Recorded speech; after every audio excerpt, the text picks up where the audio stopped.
Il y a un livre dont je parle depuis presque 10 ans. J'ai découvert ça en 2005, ou peut-être un peu plus tard, 2006. C'est le livre de Simone Weil. Simone Weil, c'est quelqu'un d'extraordinaire. C'est une pensée généreuse, intelligente, avec une puissance d'analyse et de détection des vraies causes des injustices qui est remarquable. Et Simone Weil, alors c'est pas notre Simone Weil actuelle, c'est Weil avec un W, qui est une philosophe qui était donc début du XXe siècle et qui était contemporaine d'Alain. Elle a été l'élève d'Alain. Alain qui s'appelait Émile Chartier, était un prof de philo en terminale à Paris, et il a eu comme élève Simone Weil. J'aurais bien voulu être une petite souris pour assister à ces cours-là. Et il s'aimait bien. Et elle a écrit, entre autres, un chapitre qui est devenu un petit livre, qui s'appelle « Notes sur la suppression générale des partis politiques ». Notes sur la suppression générale des partis politiques. Qui est remarquable, qui est une analyse de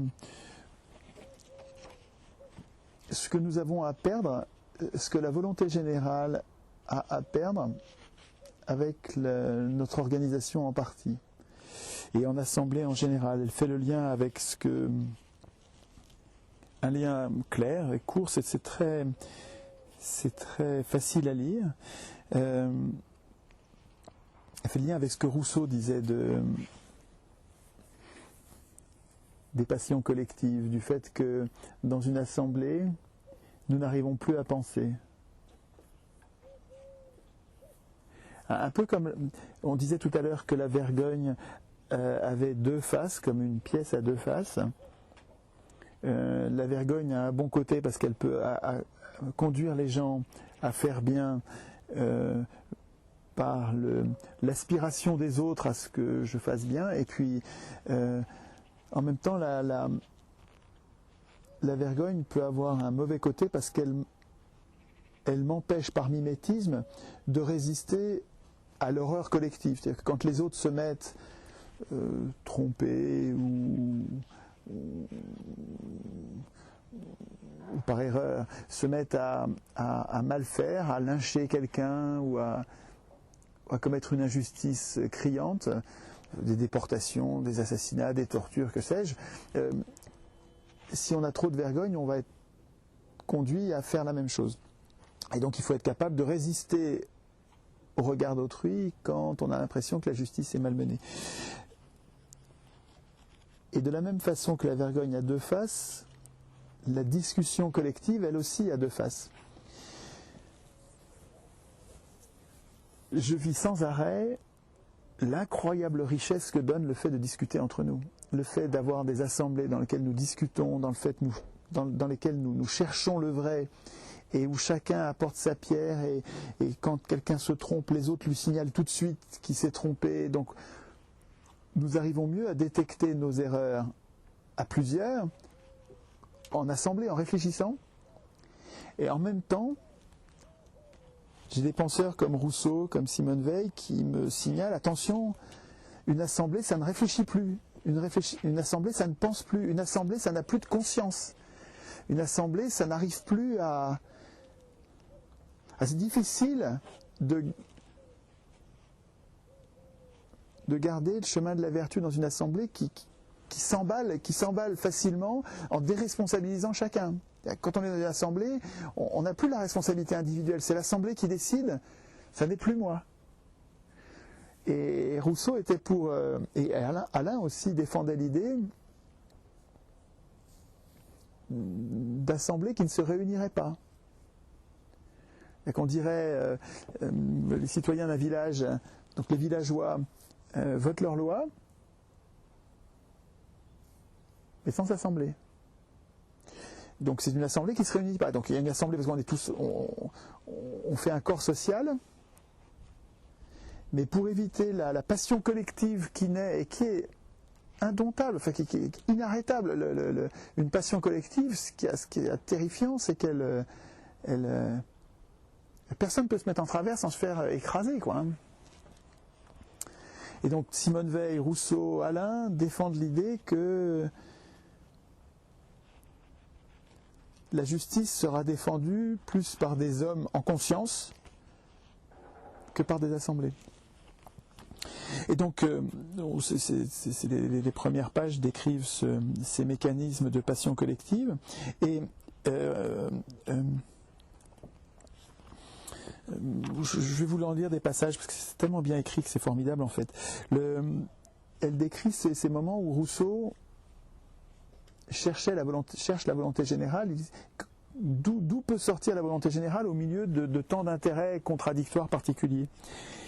Rousseau pensait seulement, c'est Simone Veil qui parle, Rousseau pensait seulement que le plus souvent, un vouloir commun à tout un peuple est en fait conforme à la justice par la neutralisation mutuelle et la compensation des passions particulières. Un peu comme la main invisible de Smith en disant si on laisse chacun suivre son intérêt, on va trouver une espèce d'équilibre. Donc c'est discutable ça, hein, je ne dis pas que ça fait réfléchir quoi.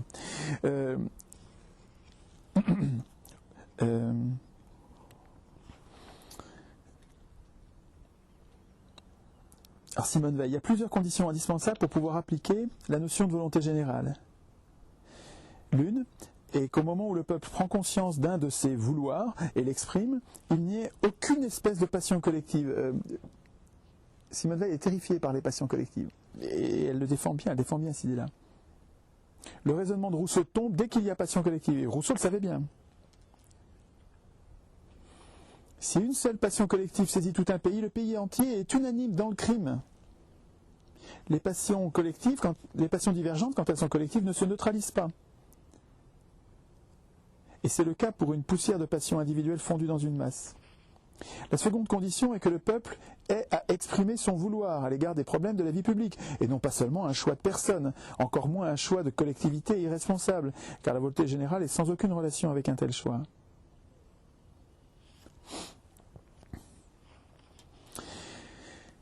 Alors sur les partis politiques, c'est remarquable. Pour apprécier les partis politiques selon le critère de la vérité, de la justice, du bien public, il convient de commencer par en discerner les caractères essentiels. On peut en énumérer 3. Un parti politique est une machine à fabriquer de la passion collective. 2. Un parti politique est une organisation construite de manière à exercer une pression collective sur la pensée de chacun des êtres humains qui en sont membres. 3. La première fin, et en dernière analyse, l'unique fin de tout parti politique est sa propre croissance, et cela sans aucune limite. Par ce triple caractère, tout parti est totalitaire, en germe, et en aspiration. S'il ne l'est pas en fait, c'est seulement parce que ceux qui l'entourent, les autres partis, ne le sont pas moins que lui. Comme ils ont tous les mêmes tendances totalitaires, ils se neutralisent comme des gangs mafieux par la guerre des gangs, s'empêchent de devenir tout puissants.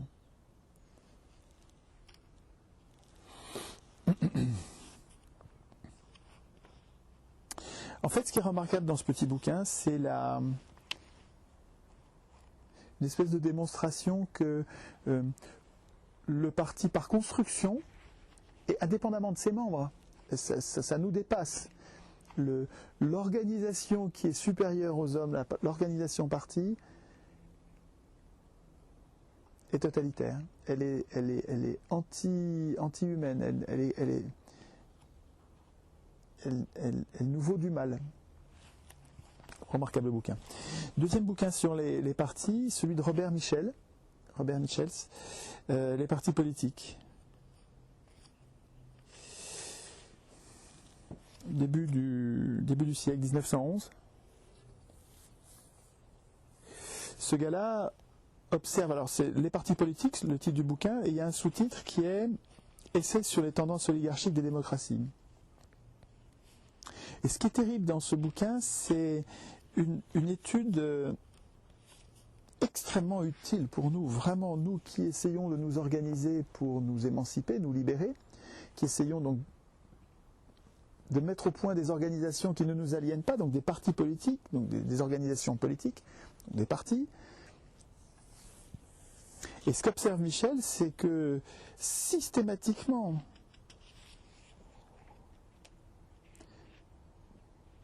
parce que dans le parti, parce que dans l'organisation, des gens se spécialisent, des gens se dévouent. Ça part de bonnes intentions tout ça. Hein. Les gens se dévouent pour faire de leur mieux pour aider l'organisation, pour aider le groupe, pour la justice. Ils se dévouent, ils deviennent compétents. Ils deviennent très compétents.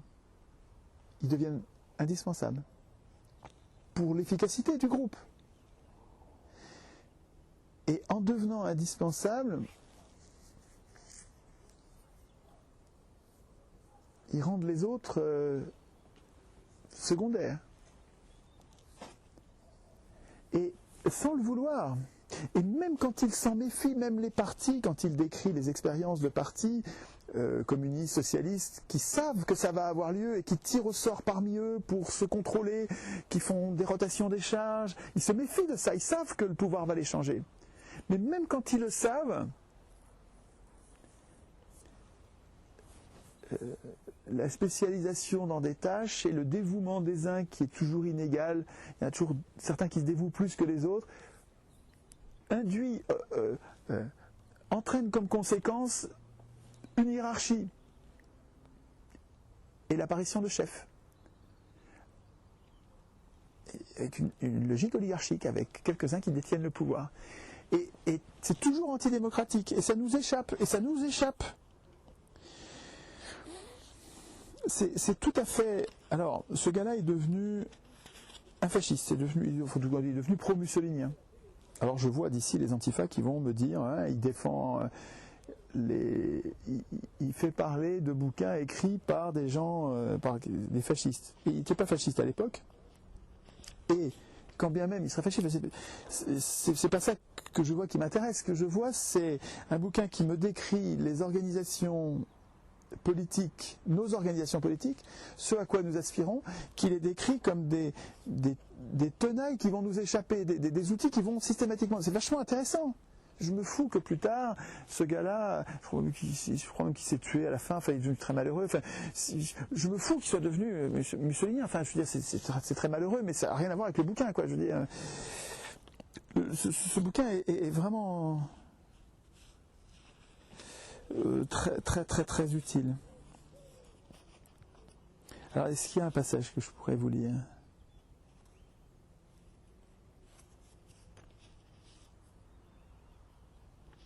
J'ai tout souligné partout. Tout est important là-dedans. Mais il y avait des passages particulièrement... le besoin de chef chez les masses.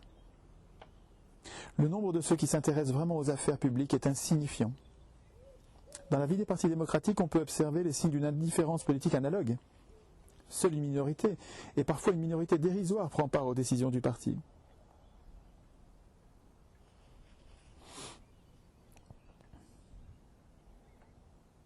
Il se produit souvent une sélection spontanée, à la suite de laquelle il se dégage de la masse organisée un certain nombre d'individus qui assistent plus assidûment que les autres aux séances de l'organisation. Ce groupe se compose d'ailleurs, comme celui des dévots, qui fréquentent les églises, de deux catégories bien différentes. La catégorie de ceux qui sont animés du noble sentiment du devoir, et la catégorie de ceux qui ne viennent aux séances que par habitude. La majorité des organisés a pour l'organisation la même indifférence que la majorité des électeurs pour le Parlement.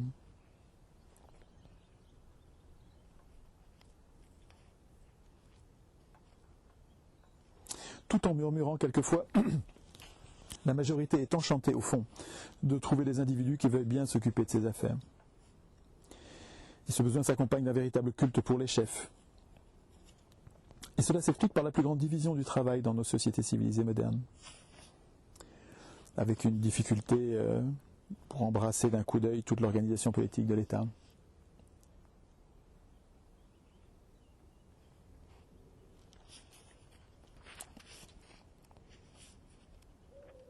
Le besoin de vénération chez les masses. L'adoration des militants pour leur chef demeure généralement latente, Elle se révèle par des symptômes à peine perceptibles, tels que l'accent de vénération avec lequel on prononce le nom du chef, l'absolue docilité avec laquelle on obéit au moindre de ses signes, l'indignation avec laquelle on accueille toute critique dirigée contre sa personne. Il donne plusieurs exemples étonnants et très très actuels. Au milieu des ruines du vieux monde moral, des masses, reste seule intacte la colonne triomphale du besoin religieux. Les masses se comportent souvent à l'égard de leur chef comme ce statuaire de la Grèce antique qui, après avoir modelé un Jupiter tenant, tombe à genoux plein d'adoration devant sa propre œuvre. Alors moi dans les notes, dans les marges, j'écris « Ok, mais un vrai démocrate, une démocratie digne de ce nom, connaît bien ce risque et prévoit des institutions adaptées. » Ça c'est ce que j'écris. Et puis quand j'avance dans le bouquin, je vois que les gens des partis qu'il prend comme exemple et qui les montrent en train de dériver vers une tendance oligarchique évidente, avec le culte du chef, étaient prévenus, faisaient attention, appliquaient le tirage au sort. Tirage au sort, la rotation des charges en leur sein. Et malgré ça, comment on va faire pour ce... On devrait tous lire ce genre de bouquin, celui-là.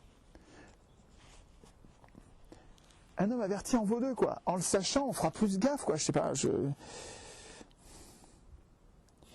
Il n'est pas de foule qui soit capable de se soustraire au pouvoir esthétique et émotif de la parole. La beauté du discours suggestionne la masse, et la suggestion la livre sans résistance à l'influence de l'orateur. Or, ce qui caractérise essentiellement la démocratie, c'est précisément la facilité avec laquelle elle succombe à la magie du verbe. Dans le régime démocratique, les chefs nés sont orateurs et journalistes. Dans les États démocratiques règne la conviction que seul le don de la parole rend apte à diriger les affaires publiques. On peut en dire autant, et d'une façon encore plus absolue, des grands partis démocratiques. Supériorité intellectuelle des chefs professionnels, incompétence formelle et réelle des masses. Dans l'enfance du Parti socialiste, alors que, il prend l'exemple du Parti socialiste, dans l'enfance du parti, alors que l'organisation encore faible et au rang clairsemé s'attache surtout à propager les principes élémentaires du socialisme, les dirigeants professionnels sont peu nombreux au début. La direction du parti est alors assurée par des personnes qui n'y voient qu'une occupation accessoire.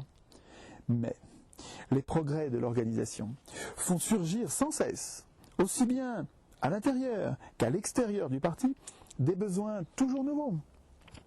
Et il arrive un moment où ni l'idéalisme, ni l'enthousiasme des intellectuels, ni la bonne volonté, le travail dont les prolétaires se chargent spontanément aux heures libres du dimanche ne suffisent plus à satisfaire aux exigences de la situation. C'est alors que le provisoire cède la place au permanent et le dilettantisme au travail professionnel, au métier. Avec la naissance d'une direction professionnelle, s'accentue la différence qui existe entre les chefs et la masse au point de vue de l'instruction. Une longue expérience nous enseigne que parmi les facteurs qui assurent la domination de minorités sur des majorités, l'argent et ses équivalents, supériorité économique, la tradition, supériorité historique, la première place revient à l'instruction formelle, l'instruction de ceux qui prétendent à la domination, c'est-à-dire à la supériorité intellectuelle. Or, l'observation la plus superficielle nous montre que dans les partis du prolétariat, les chefs sont par l'instruction supérieurs à la masse. En outre, le mécanisme du Parti socialiste offre aux ouvriers, grâce aux nombreux postes rétribués et honorifiques dont ils disposent, une possibilité de faire carrière, ce qui exerce sur eux une force d'attraction considérable. Il en résulte qu'un certain nombre d'ouvriers plus ou moins doués, au point de vue intellectuel, se trouvent transformés en employés, menant une existence de petits bourgeois mis dans la nécessité et ayant l'occasion d'acquérir aux frais de la masse une instruction supérieure et une vision plus nette des rapports sociaux.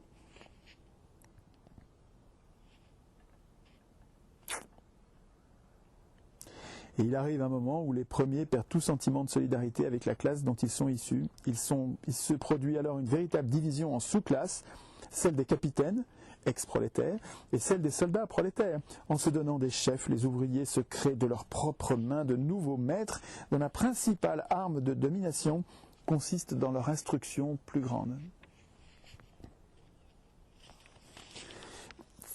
Ça va être difficile d'éviter cet écueil-là dans notre organisation, quelle qu'elle soit, ça va être difficile, quoi. Je veux dire, il va falloir s'en occuper. Remarquable bouquin, ça. Il y a 2 bouquins que je lis ensemble en ce moment ils vont ensemble, ils sont vraiment remarquables, bouleversants. C'est un livre sur la dette, qui est en fait un livre sur la monnaie. David Graeber, 5000 ans d'histoire. C'est un anthropologue. Je dois avoir 200 ou 250 bouquins sur la monnaie, l'histoire de la monnaie. J'en ai jamais rencontré d'aussi bouleversant et éclairant que lui. Tout est important là-dedans. Tout est important, c'est... pour s'émanciper des marchands, on va avoir besoin de cette pensée-là. On va avoir besoin de gens qui sont capables... Les économistes sont, volontairement ou pas,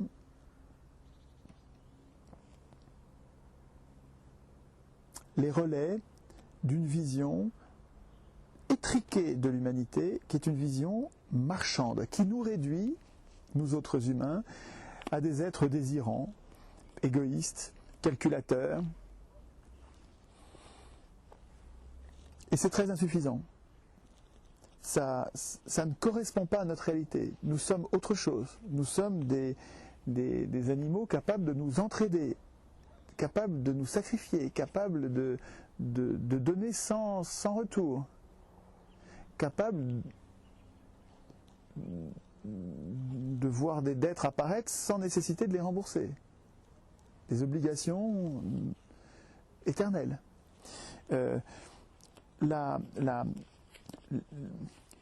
Les anthropologues étudient les sociétés réelles, les sociétés primitives réelles, les sociétés humaines, et leurs mœurs, leur organisation sociale. Et c'est infiniment plus riche et éclairant pour le réel, pour comprendre le réel actuel, que la vision des économistes qui est à pleurer de pauvreté et de fausseté.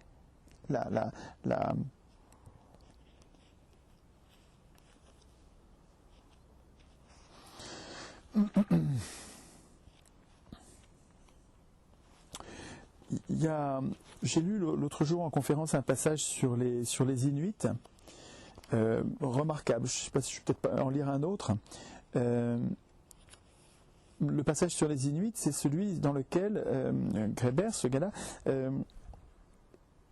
explique cette expérience formidable d'un anthropologue qui visite donc les Esquimaux et qui part à la pêche avec eux et qui revient bredouille. Il n'a pas ramassé grand-chose. Et quand il rentre à son igloo, sa tente, il trouve plein de poissons, parce qu'un autre qui a eu une bonne pêche a fait un tas de poissons et lui a donné. Alors il lui dit merci. Et l'autre s'indigne en disant « il ne faut pas dire merci ». L'Inuit lui répond « Dans notre pays, nous sommes humains, dit le chasseur. Et puisque nous sommes humains, nous nous entraidons. Nous n'aimons pas entendre quelqu'un dire merci pour ça. Ce que j'ai aujourd'hui, tu peux l'avoir demain. Ici, nous disons qu'avec les cadeaux, on fait des esclaves, et qu'avec les fouets, on fait des chiens.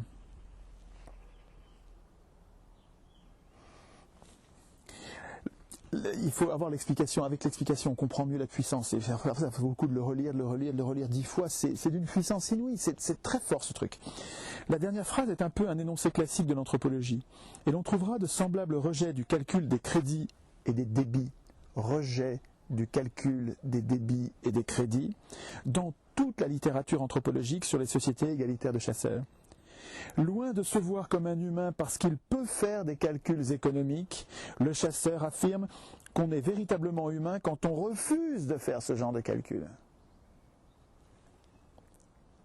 Quand on refuse de mesurer ou de garder en mémoire qui a donné quoi, à qui, justement parce que ces comportements vont inévitablement créer un monde où nous allons entreprendre de comparer puissance à puissance, de les mesurer, de les calculer et puis de nous réduire mutuellement, progressivement, à l'état d'esclaves ou de chiens par la dette.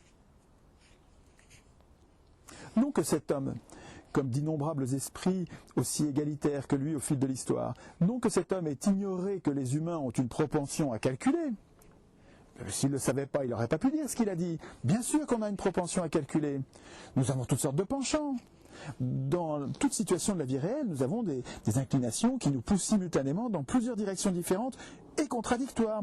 Aucune n'est plus réelle que les autres. Laquelle choisissons-nous comme fondement de notre humanité et plaçons-nous à la base de notre civilisation? Telle est la vraie question.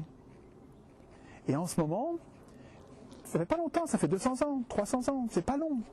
Mais depuis 300 ans, les marchands ont colonisé notre imaginaire. Nous comptons les débits, les crédits. Un marchand, quand il fait sa transaction, quand on paye, il n'y a plus de relation entre les gens. Il y a une relation pendant la transaction et le paiement éteint la relation. Et nous redevenons des étrangers. Alors que les humains, depuis la nuit des temps, ce que racontent les anthropologues, c'est fabuleux, c'est que les humains, avant que les marchands ne nous colonisent et ne nous déshumanisent, les humains savaient l'importance qu'il y avait à ces micro-obligations réciproques permanentes. Et ce qui a précédé la monnaie, ça n'était pas le troc. Le troc n'a pas existé. Le troc existait entre étrangers. Mais une société qui comptait vivre ensemble et qui avait devant elle l'éternité ne troquait pas. On se prêtait les choses. Oui, tu as besoin de tel outil, je te le prête, évidemment, il n'y a pas de problème, je te le prête. Comme dit l'Inuit, tu en as besoin, c'est à toi, prends-le. Enfin, oui, je te le prête. Tu me le rendras, tu me rendras un peu plus ou tu me rendras un peu moins. Ils ne se rendent jamais exactement la même chose pour qu'il y ait toujours une petite obligation qui fait qu'on ne s'étripe pas.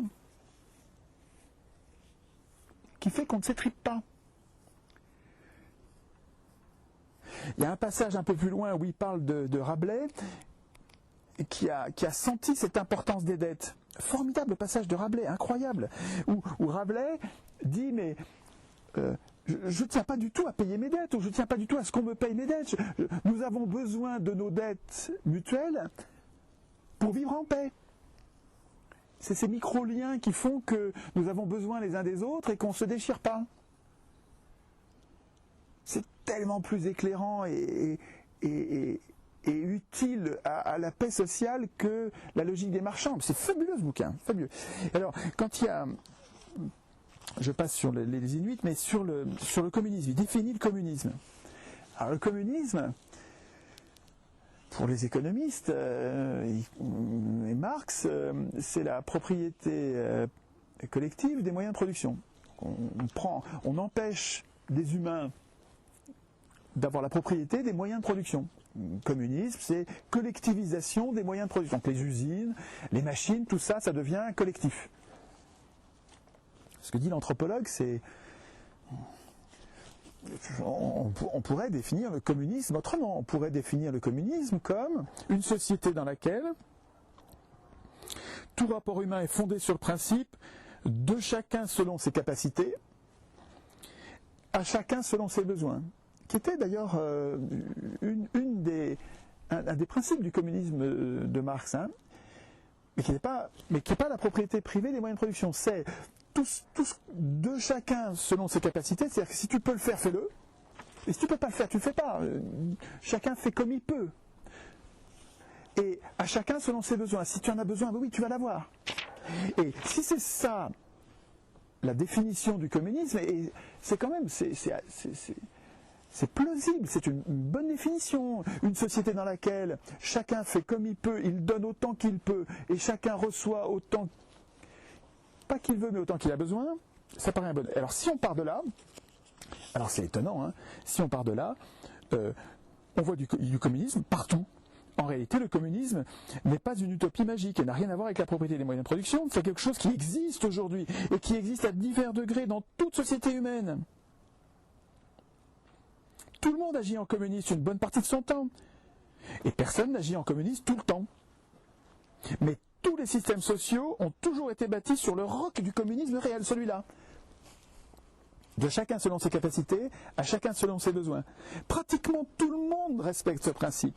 Si une canalisation est rompue et que celui qui la répare dit « passe-moi la clé anglaise », son collègue ne répondra pas « et qu'est-ce que j'aurai en échange ?» Il lui donne. Et ça marche comme ça partout, tout le temps. Dans nos rapports, la plupart du temps, nous coopérons et nous nous entraînons sur ce modèle. Si tu peux m'aider, tu m'aides, et si j'en ai besoin, tu m'aides. Enfin, si je peux t'aider, je t'aide, Et on peut trouver ça scandaleux, mais en interne, la majeure partie des entreprises capitalistes opèrent sur le mode communiste.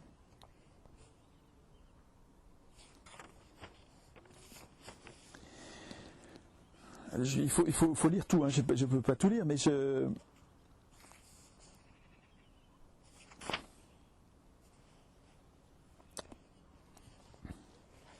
Le partage est aussi dans ces sociétés, dans toute société, si on y pense, une composante majeure des plaisirs de la vie.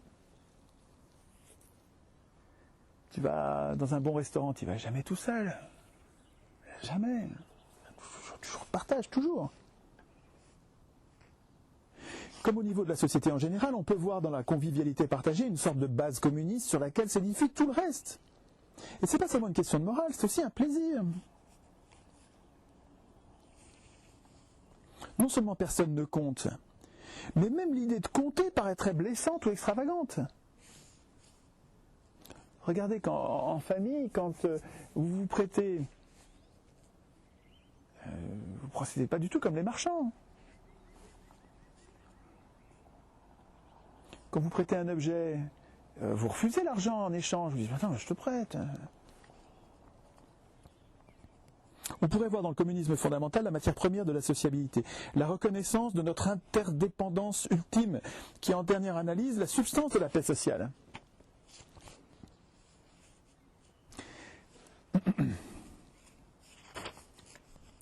Bon, voilà, je voudrais juste vous parler de l'autre livre un peu, donc je ne vais pas parler trop longtemps de celui-là, mais ce livre-là, le livre Dette, le livre de Graeber, c'est un best-seller aux États-Unis, mais ça se comprend, ça devrait être un best-seller chez nous aussi. C'est un livre important pour comprendre la monnaie. Pas seulement la dette, comprendre la monnaie. Comprendre, en fait, c'est toute l'idéologie marchande, l'idéologie esclavagiste marchande, qui est dénoncée à la racine. Vraiment, là, on est dans la cause de la cause, on est vraiment dans une recherche aux origines de nos problèmes. Tout à fait remarquable. Et je trouve qu'il est très relié parce que lui aussi, il parle des marchands et de l'esclavagisme des marchands. Alors c'est un autre angle, mais c'est vraiment, on parle de la même chose en fait. C'est le livre de Losurdo, Contre-histoire du libéralisme. J'ai plusieurs contre-histoires du libéralisme, celle-là est remarquable. Losurdo, c'est un Italien qui s'interroge sur mais qu'est-ce que c'est que cette idéologie libérale. Qu'est-ce que ça veut dire le libéralisme? Qui sont les penseurs libéraux, voilà. Qui sont les têtes pensantes, les gens qui ont imaginé le libéralisme, et puis qui sont ces symboles, ces icônes, ces meilleurs représentants. Et comment vivaient-ils? Qui étaient ces gens-là? Qu'est-ce qu'ils faisaient? Tous étaient esclavagistes. Tous. Libéraux pour eux, esclavagistes pour les autres. Tous des négriers. Calhoun, par exemple, un Américain, 19e siècle. John Locke. Alors moi, j'ai beaucoup lu de Locke. Et il y a des passages, vraiment des passages, des références de défense de la liberté. Tu lis Locke, tu dis, c'est des très beaux discours pour la liberté, contre le despotisme, contre l'absolutisme, pour la liberté. Locke était esclavagiste. Il a écrit une constitution esclavagiste. Locke, en personne, contribue en Caroline, un État américain, à la mise en forme juridique de cette institution de l'esclavage. Il participe à la rédaction de la règle constitutionnelle selon laquelle tout citoyen libre de la Caroline exerce un pouvoir et une autorité sans limite sur ses esclaves noirs, quelles que soient les opinions de ceux-ci ou de leur religion.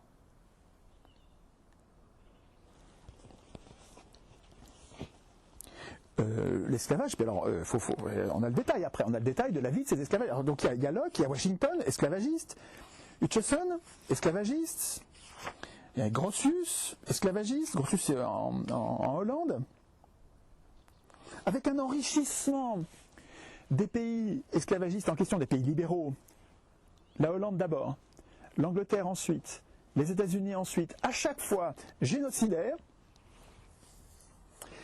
à chaque fois, ça part de la libération des rois et des églises. Les marchands, en Hollande, d'abord, s'émancipent de Philippe II d'Espagne, se libèrent de cette contrainte.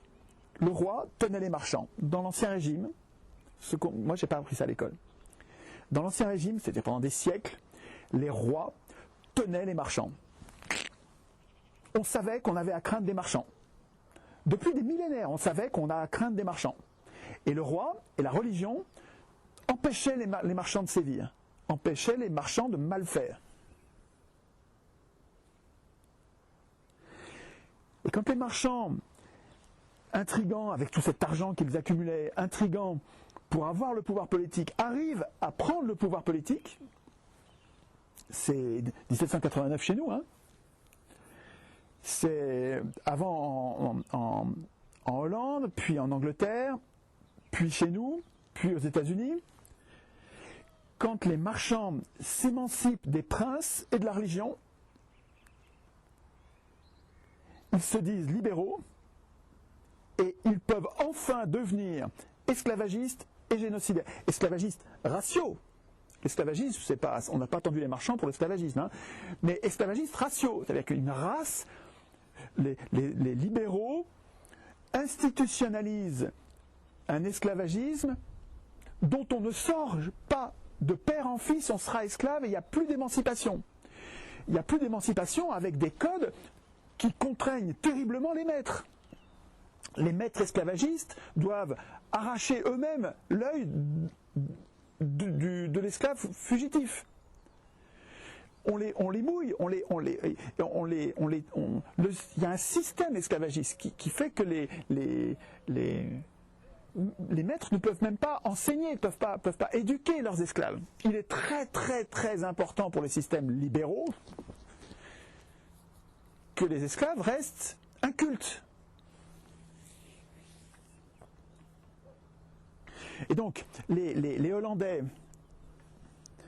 se libérant de la tutelle, de la limite de leur pouvoir qu'était le roi d'Espagne, Philippe II d'Espagne, deviennent libéraux et se mettent à coloniser, donc à esclavagiser et à génocider l'Afrique. Il faudrait prendre une demi-heure pour parler de ce bouquin, mais essentiellement, on y trouve le détail de la vie et des paroles monstrueuses des prétendus libéraux. Et on fait le lien avec le salariat aujourd'hui. Les prétendus libéraux aujourd'hui ne peuvent plus nous traiter comme ils traitaient les esclaves il y a un siècle. Mais on a toujours cette même double pensée, cette hypocrisie majeure au centre de leur pensée. Ces gens-là sont libéraux pour eux et esclavagistes pour les autres. Mais il faut regarder aux icônes, quoi, hein, les Locke, les Adam Smith, les Sieyès. C'est incroyable, Sieyès, c'est le penseur qui a imaginé nos institutions. C'est incroyable, ce que ce gars-là a écrit, c'est incroyable. Sieyès, le libéral français, projette de croiser des singes et des noirs pour créer une race de singes anthropomorphes au service des hommes. C'est incroyable. Et écoutez, j'ouvre les guillemets, Sieyès, hein, une icône, on est censé admirer ce mec, un penseur du gouvernement représentatif, ouvrez les guillemets, quelque extraordinaire, quelque immoral que cette idée puisse paraître au premier coup d'œil, je l'ai médité longtemps, et vous ne trouverez pas d'autre moyen dans une grande nation, surtout dans les pays très chauds et très froids, de concilier les directeurs des travaux avec de simples instruments de labeur. Ce qu'il veut faire, c'est croiser des singes, par exemple orang-outans, et des nègres, afin de créer des êtres domestiques adaptés au travail servile. les nouvelles races de singes anthropomorphes. Franklin dénonce la médecine qui sauve les vies des pauvres, dont la moitié sont inutiles et la moitié sont perfides pour Franklin. Franklin, esclavagiste. Franklin, c'est une icône du libéralisme, une icône américaine. Tocqueville, qui rêve de se débarrasser de la canaille pénitentiaire comme on se débarrasse de rats dans un grand incendie. Ouvrez les guillemets de Tocqueville, c'est la philanthropie de Paris qui nous tue. Putain, c'est affreux, affreux, affreux, affreux. C'est des monstres expropriateurs, c'est les gens qui ont chassé les pauvres des communs, qui se sont appropriés tous les communs, avant que le libéralisme n'advienne, avant que les marchands prennent le pouvoir. Il y avait des communs, il y avait des tas de communs, il y avait des tas de propriétés, des forêts communes, des champs communs, l'eau était commune, il y avait des tas de choses communes. Les marchands se sont appropriés les communs, créant des guerres civiles, des insurrections, les gens n'étaient pas d'accord, puis les gens se sont fait exterminer. Et aujourd'hui, on dit les marchands, ils veulent tout marchandiser. Mais c'est un vieux processus colonial. Les marchands nous colonisent. Et moi qui suis athée complètement et même hostile aux églises en général, pas aux croyances, les gens croient bien ce qu'ils veulent, mais les églises me paraissent être des outils de domination.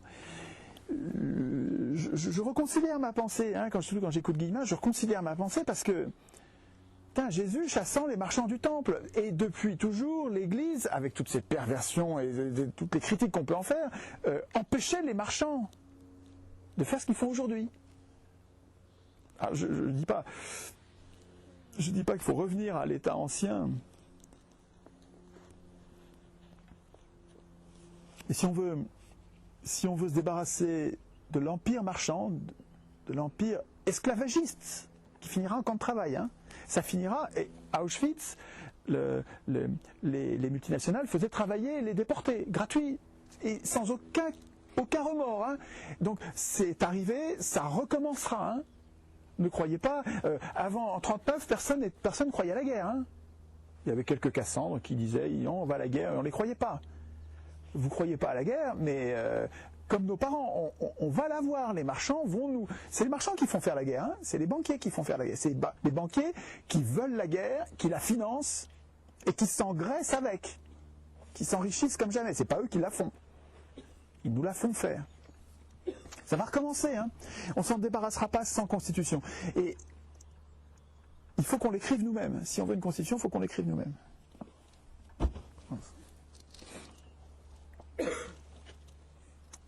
Ces deux livres-là vont vous... Enfin, normalement, ça devrait vous transformer. Moi, ça me change, ça donne des armes pour résister.